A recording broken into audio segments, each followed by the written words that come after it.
Oh, hey guys, Father's Day was a few days ago, and if you have a loving father, maybe you should have gotten them Audible. Audible is a program that allows you to listen to audiobooks, along with podcasts, including Audible originals, like voiceovers from celebrities and experts. As a new member, you'll be able to choose one title a month from the catalog to keep. The best part about Audible is you get 30 days free, meaning if you don't want to keep it, you can always just stop. Visit the link in the description for more details. You'll get a free trial and you'll be able to support the channel. Now on with the video. Oh my god, Lois, you single now? No, Glenn, I'm here with Thelma. Who's Thelma? This is Thelma. Ew!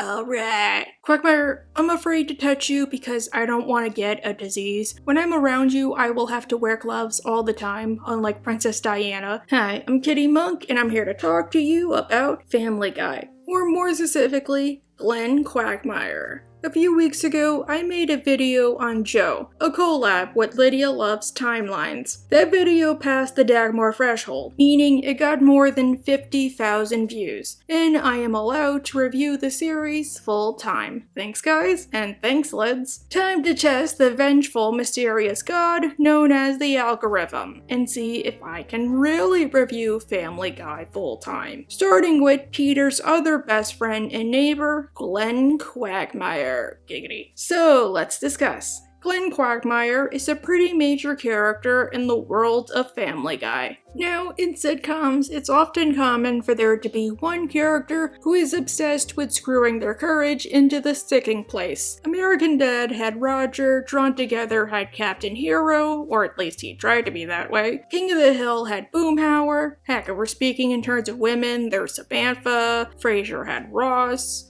And Samantha had awesome yet expensive cupcakes. Next to Roger, who at least has the excuse of being an alien, Quagmire is probably the craziest of the bunch. However, before we go any further, I have to get something out of the way.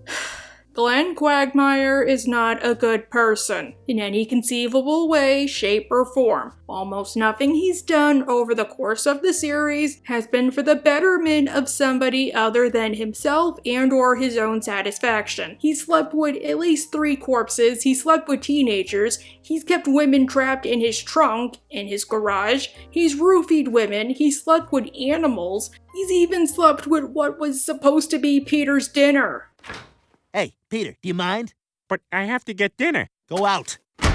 In fact, there was one episode that implied he was on the National Registry. We really need you to take the kids for just a couple days. Well, in accordance with Megan's law, I'm obligated to inform you that, you know what, that's fine. I'll take the kids. Which makes sense. Look at what he did to Marge Simpson. Actually, believe it or not, that whole scene, that was almost the end of Matt Groening and Seth MacFarlane's friendship. No joke. But Quagmire not being a good person, that's okay. Not every character has to be good, and sometimes you get more mileage out of making them that way. Imagine if Beetlejuice was a UNICEF volunteer instead of a needy perv. Imagine if JD wasn't damaged. Far too damaged. In fact, because it's a comedy, you can easily get away with more because people will be more focused on the comedic aspects than what the character does. I will admit, maybe they might be a little extra work, especially if they're the main character, because at the end of the day, we need to at least like them. But if you know what you're doing, then do it. And at first, this worked with Glenn.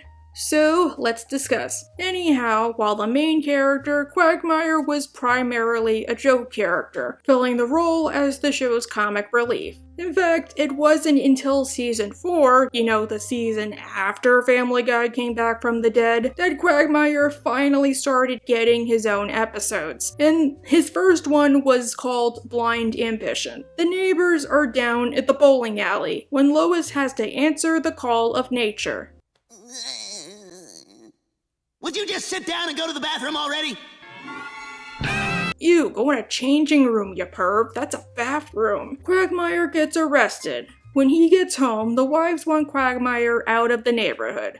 which is fair. I mean, Quagmire did cross a line, and as somebody who does get harassed at times on account of her looks, I wouldn't want to be next door to a guy like that. It's bad enough I have to put up with them on the train or on the street. He was watching me go to the bathroom. Well, clearly he thinks you're attractive, Lois. It's a positive thing. Thank you, Glenn, for complimenting our family. Please, please, somebody slap Peter. I don't want to bring a new baby into the world with him running around. Okay, first of all, Bonnie, you've been pregnant for like 6 years, all right? Either have the baby or don't. Okay, fine, that he is right about. One giant chicken fight later, and the guys swear that Quagmire can change for the better because he knows them. And he needs to because one more incident and he's out of here. He must now hold in his dark, greasy, disgusting habits. Of course, it's like telling a fish not to swim, so they need to teach him to stop thinking like a perv.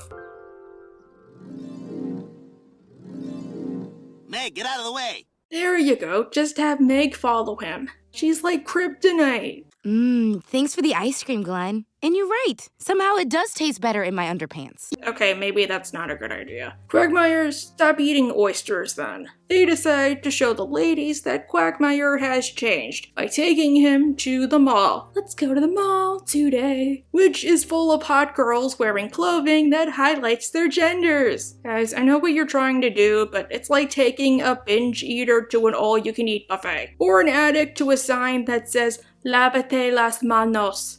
Oh, Stacy, you dropped your pom-pom in the water. I'll get it for you. I'll come with you. Me too. But wait a minute. We don't want to get our sweaters all wet. Better take them off. Why does this remind me of that one episode where Steve and Roger try to write a dirty movie? Predictably, Quagmire has a panic attack and ends up in a security room. Where am I? Am I dead? No, this is where we monitor all the dressing rooms in the mall so we can keep an eye out for shoplifters. Well, that doesn't seem like a lawsuit waiting to happen. Ever heard of security tags? Well, in a state of sensory overload, he notices a woman having a heart attack. You saved her life. Thank God you know CPR. What the hell's CPR? Okay then. Anyhow, it makes the wives decide that Quagmire is allowed to stay. Unfortunately, Family Guy is kinda like The Simpsons, where Act 1 doesn't really connect with the rest of the episode. So it's kinda forgotten about after it happens. Good thing the Cleveland, Loretta, Quagmire exists to remind us that Quagmire should go suck an egg. Not a female egg that he would enjoy. The neighbors are on Peter's boat as this was back when he was a fisherman. And Quagmire is out fishing himself. Oh, you gonna have to reach into the cookie jar. Yeah, you go in and get that. Show that fishy who's boss. Clearly, he can't just grab it by the tail. I mean, Quagmire has grabbed a lot of tail in his day. Damn, I'm on a roll. Believe it or not, this episode was written to get rid of Loretta. The staff members did not like her, the audience did not really like her, and Alex Borstein hated voicing her. So she was written off. How? By screwing Quagmire on his couch? Why the couch? As we saw later on, his entire house converts to a bunch of beds. It's not like Quagmire could open up his own Jugendherberge if he wanted to. There's so much alcohol there, he'll never want to leave. Have to do this again sometime. You name the time and the place, little neck. Loretta, I think you're married. Peter and Brian are walking when they hear a noise. They find out that Loretta is cheating on Cleveland, but they're not sure who the other dude is. Because clearly there's not that many dudes with chins the size of Pluto. I mean, it could be Joe, or Stan, or Stan's half-brother Rusty, or their father Jack, or Bob Hope. All they know is he's a skinny dude with a tattoo on his booty. After informing everybody, Peter goes to break the news to Cleveland, who takes it better than expected. Later, Cleveland goes to confront Loretta. Well, confront's the wrong word. Tone-wise, it's like he's going to the store and he just needs to check with her to make sure he's buying enough cold cuts. Well, I admit after a long day at work, I don't always come home with that reunite nice, that's nice mentality. I'm a woman, Cleveland. I need some passion in my life. I need a real man, and Lord knows that ain't you. go on Adam and Eve and buy an eggplant. Too bad Loretta doesn't want to take my advice because she kicks out Cleveland and forces him to go live with the Griffins. Eventually, Peter and Brian discover Quagmire is the culprit. If you can give Quagmire anything at all, it's that he actually felt bad about what he did and wanted to make it up to Cleveland. Listen, I feel awful. Why don't you come on over and we can try to get things back to the way they used to be? That's more than what he would have done nowadays. Actually, he probably would have cracked just out of selfishness, not because he hurt a friend. Lois starts to worry about Cleveland, realizing he's bottling up his emotions. Oh my God, Cleveland, I am so sorry. It's okay. It's okay? Better it be Quagmire than someone she could get a disease from. Cleveland, please be angry, please, for me, or I'm gonna be mad and I don't want to have to monk all over you. Eventually, Cleveland sees a version of Quagmire and Loretta, and this makes him angry. Glenn Quagmire, you're dead! Finally! All right, calm down, Cleveland. I'm gonna kill Quagmire! Peter, you wanted this, so let Cleveland tear Quagmire limb from limb, or at least let him rip off the one part that makes Quagmire the most himself. Eventually, as Cleveland goes to destroy Glenn for destroying Loretta's privates, they end up on the lawn. However, Cleveland believes he should not let the hate flow through him. Oh, I can't. It isn't in me to cause harm to anyone. At least until you got that spin-off, right? Peter brings out Loretta, and Cleveland tells her off. What you did was unforgivable. This marriage is over. Well, that's just fine, Cleveland. Now, I will admit, even if Quagmire works better as a joke character, there are times when he's human, and they are pretty fleeting. And at first, I don't mind those moments, since they're able to balance out what little humanity Quagmire has with his pervy side. And I take the Quagmire, Peter ends up on Wheel of Fortune, and wins a week's worth of maid service. And also a hat rack and a ceramic dolphin, but neither of those are plot relevant. The maid is a woman named Joan. Mr. Griffin, this is unbelievably humiliating. Hey, Lois wants me to go to the store and the car's low on gas. Peter, Joan put up with Dr. Draken. I'm sure she can open up a pickle jar at least. During his last few days, he introduces Joan to the boys. Quagmire decides to ask out Joan. Strangely, not so he can do her, but rather because he's fallen in love. Why? 3 weeks later, and he proposes. I've decided I want to spend my life with you. Will you marry me? Of course I will. Damn, and I thought Sonic the Hedgehog was fast. But fast and Quagmire? Can't believe I used those two words in the same sentence. Peter doesn't buy the change, and the engagement party happens. It's the same old Quagmire. Hey there, neighbors. Are you lost? Oh my god, Becky, Quagmire's been replaced by a Stepford wife named Calin. He's way too polite, he hates the word hate, and he refuses to look at naughty magazines. If y'all just take your shoes off there, Joan and I kind of do the Japanese thing. I mean, we do see in later episodes that Quagmire is a bit of a fan of the Japanese, so that's a good detail. Eventually, it's time for the wedding, and Peter tries one more thing to get Quagmire to change. So I got you the Statue of Liberty's foot. Oh, thanks, Peter, but Joan's all the foot I need now. Hey, do you have any idea what I went through to get this? A lot. A real lot.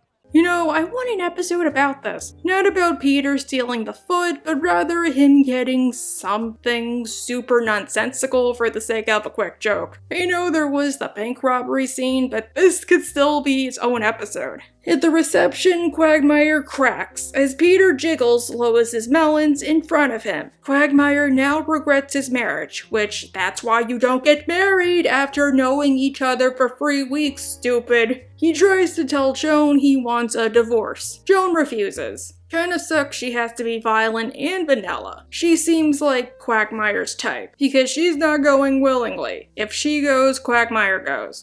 I love you, Glenn.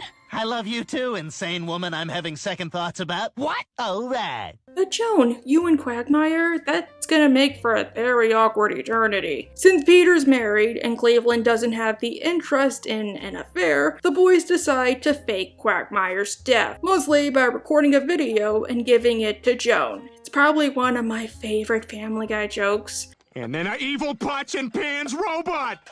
Destroy! Destroy! Dun, dun, dun, dun, dun, dun, dun, dun, dun, dun, dun. Strangely, Joan doesn't buy it. But the evil pots and pan robots and a dinosaur. They go to Plan B, a plan I'm sure Quagmire's all too familiar with. And Peter too. How else is he supposed to get out of dentist appointments? Anyhow, Quagmire is now gonna die. Well, Mayor West is afraid of zombies, so the city says all caskets must be encased in concrete. You'll thank me when no one eats our brains. You'll thank me. Oh no! Peter reveals the truth, but Dev doesn't want to show up for nothing. No, you can't take him! Hey, at least Joan doesn't follow the traditional Family Guy way, with one arm behind her back. See? Great balancing act. This streak continues in Airport 07. Wow, I can't believe I did not watch this episode until it was time for the review. Peter is going through a redneck phase. Wait, did he meet Con? Is that why? Ah, damn it! Hey, come back! เฮ้ย จะไปไหน มานี่ อีดอก กูจ่ายเงินไปแล้ว กี่กอง กูตกลงกับพ่อมึง Wait, what did he say? Or is that like King of the Hills version of Laotian? Peter tries to drive Quagmire to the airport and surprisingly gets him there on time. Too bad Peter sees them refueling the plane. Thinking it'll make his car fly, Peter tries to steal the fuel. As Quagmire's flying, he notices the plane is suddenly low and it nearly crashes. That was too close. This gets him fired, which I hate to say it, but that's kind of fair. He's the pilot. Isn't he supposed to look at the gas before he flies the plane? If it looks half empty, shouldn't he have said something? Imagine going on a road trip and you're stuck on the side of the road because your car stopped working. What? My gas tank is empty? How could I not have known? Quagmire tries to find another job, but 3 weeks later and he's destitute. Glenn, what are you doing up there? Well, I kind of moved in, if that's okay. No airline will hire me after the accident. I'm broke and jobless. Wow, first Cleveland and now Quagmire. Is there an episode where Joe moves in? Because that would make everything come full circle. I feel like this is partially my fault. Now, Peter, it's perfectly normal to siphon jet fuel from an active runway with the intention of flying a pickup truck. Holy crap, Peter admitted he picked a whole bouquet of oopsie daisies. Later season Peter would never do such a thing. Peter and the guys try to help Quagmire get his job back by hatching a very insane plan. Once we're in the air, we drug the pilots, at which point Quagmire is forced to step in and land the plane safely, making him a hero. You do know this is illegal, right? Just so y'all understand, right? This plan is a bust because Quagmire did not get on the plane. He was busy going to another runway, one with a pink terminal. All right, I got a plane to catch. Say, which gate is flight 209? 209? That flight left half an hour ago. Oh my god. Oh my god! You know, maybe you shouldn't be a pilot. Do you control the steering wheel with your man part? At the bar, Quagmire gets a talking to from Hugh Hefner of all people, and he realizes he needs to help, because while his friends might die, he's probably gonna end up in federal prison. He goes to the control room and tells them how to land. He's hailed as a hero and everything's back to normal. It's a cautionary tale of fear and lust and more lust, based on fictional events where nobody died. Yay, sounds good, right? Okay, time for the problems. Somehow the writers got a bug in their brain that Quagmire had to be the straight man, because clearly Joe, the police officer and most normal out of the group, could not fulfill this role. Now, I don't mind it in small doses, as it doesn't really change anything major, and like I said, the show never shied away from showing Quagmire only really cares about something if he gets pleasure off of it. Dopamine rush. The biggest moment that comes to mind is barely legal. The way it's played up, you think Quagmire just wants Meg for a conquest. But no, he tries to teach her to value herself before she sells herself to a man. And that part was legitimately sweet. This book helped me when I was about your age.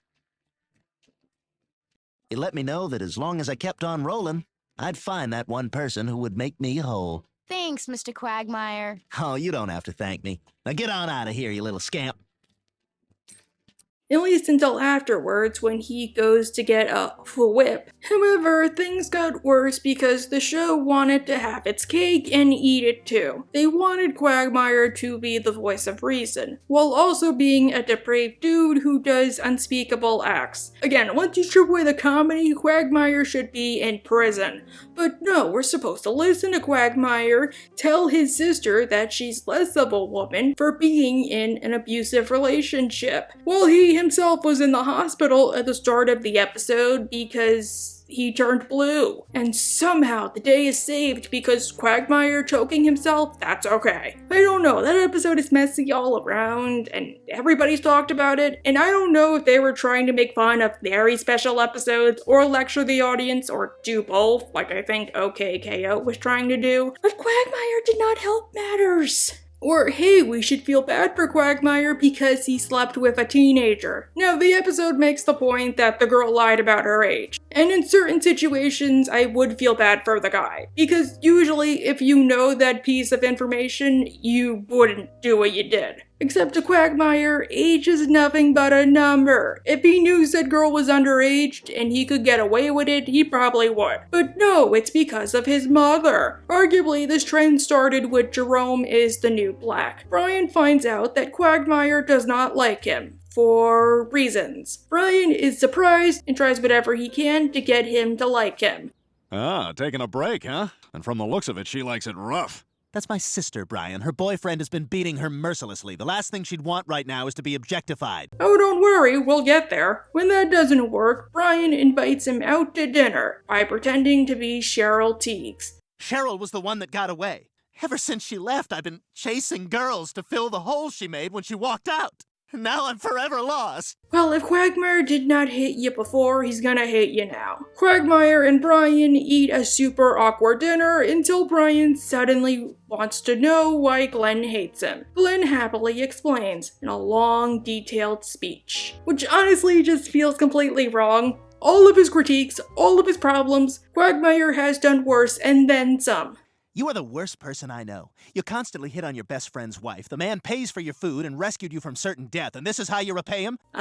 You ain't one to talk. You tried to sleep with Lois multiple times. Earlier in this video, you peeped on her. You tried to get with her when Peter had amnesia. You ruined Cleveland's marriage by sleeping with his wife. Also, I don't have time to get to it, but you also attempted to sleep with Meg when she turned 18. Somebody you knew since she was born. So kinda like BoJack and Penny, but with way more grooming and backstory. If anything, you are worse than Brian. Brian at least tried to get help for his feelings for Lois by going to a therapist. And there was one episode where they worked things out. I don't buy them a copy of Catcher in the Rye and then lecture them with some 7th grade interpretation of how Holden Caulfield is some profound intellectual. He wasn't. He was a spoiled brat. Actually, speaking as an English major, that's the point. He's not supposed to be an intellectual. It's just a kid realizing a sad truth about life. That we all wear masks in some form or another. Besides, were you a perfect person when you were a teenager? No, you were probably a whiny, spoiled brat. Doesn't make Holden Caulfield any less annoying, but that's the point. At least he's not like Lucy Snow, she sucks. You failed college twice, which isn't nearly as bad as your failure as a father. How's that son of yours you never see? Okay, I will admit I'm not Brian's biggest fan, especially with what's happened nowadays, but this is a huge misconception I hate the show keeps pushing. At least until the Disney Channel episode. Guys, Dylan left of his own accord to go take care of his mother, as he now had the tools to improve both of their lives. And just because your child stopped living with you you does not automatically mean they stop talking to you, period. Brian is really the type to keep in contact with his son, or try to hang out with him off screen. And Quagmire, how's your child? Sorry, children, my bad. I've lost track of just how many. I think you have more children than that quiverful doctor in Indiana. In fact, I think there was a new episode where Quagmire actually nearly slept with his own daughter. Now, I get it. Brian was starting to become unpopular, and Family Guy is the type of show where they'd probably want to make a statement. But they did it all wrong. Why is it that when Family Guy tries to make a point, they choose the worst person to give it? Like when they tried to make a point about canceling people and had Brian, a racist transphobe, say it's wrong. Quagmire is the worst person to give this speech. It could have been anybody else, really anybody else, and it would have been better. But the worst of the bunch screams of silence. Again, I know everybody's talked about it, but it still deserves to be said. Now, in Jerome is the New Black, we meet Quagmire's sister, Brenda. Well, back then she's known as Harriet, so you know what? Her new name is gonna be Brenda Harriet. Brenda Harriet is being abused by her boyfriend, Jeff. Wrong Jeff. This episode revisits what was meant to be a quick joke. Anyhow, Quagmire is supposed to go on a fishing trip, when again he turns blue. As Quagmire might die again, his sister comes to visit. He does wake up, but Brenda Harriet is still under Jeff's thumb. Like any good brother, Quagmire wants to help his sister, but finds that the help is limited. I can't arrest Jeff unless Brenda files a formal complaint with the police. She won't go to the police. She's afraid of what Jeff will do. And to be honest, I don't blame her. Yeah, it's not like you're a police officer who is actually good and constantly in Brenda's presence, and constantly in Brenda Harriet's presence, almost always witnessing her getting beaten to a pulp.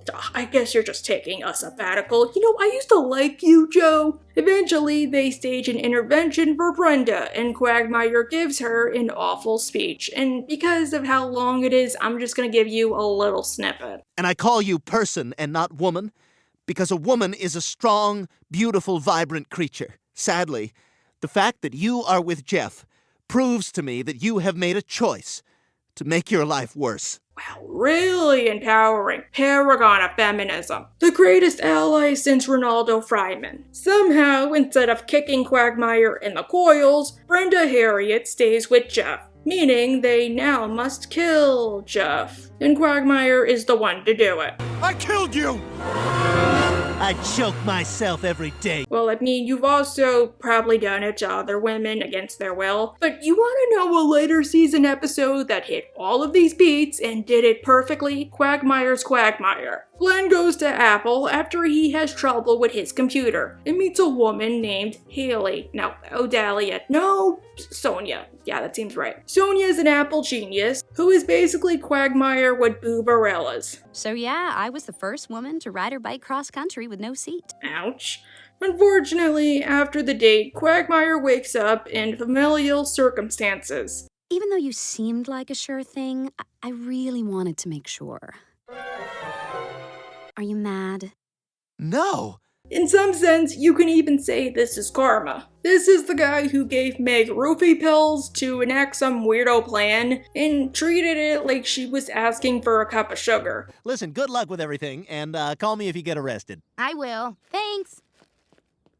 That's what it's all about, Glenn. And who roofied the girl he was dating on The Bachelorette. But to Quagmire, it just means he found his soulmate. He and Sonia engage in as many backwards fantasies as possible. And for once, it seems like Quagmire actually has limits. Whenever he tries to protest, Sonia pushes him further. Are you crazy?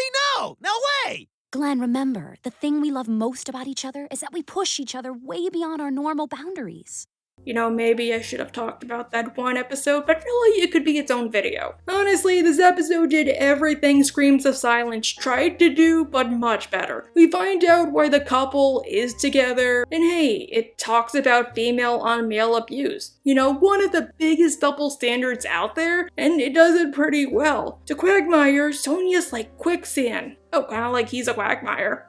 He doesn't realize until it's too late that she's bad news, and she preys on the most vulnerable parts of him. The guys notice how roughed up Quagmire is. Yeah, it seems like lately that girlfriend of yours is taking things a little too far. No, she's not. Everything's great with us.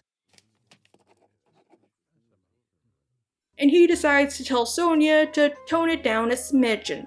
Just a smidgen. Too bad Sonia somehow tracked him down and wraps him up. Oh, when she kidnaps him. I should have said that. Yep, Sonia's bad news. The guys decide to track down Sonia and rescue Quagmire, and all is hunky-dory. Yep, and it's good to put all those troubles behind us.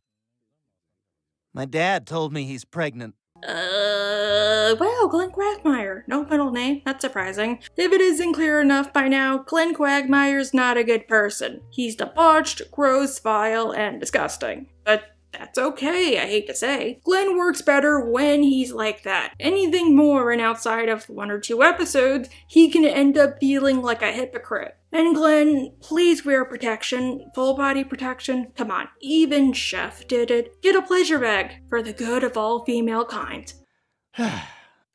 I'll see you, Brian. Thanks for the steak.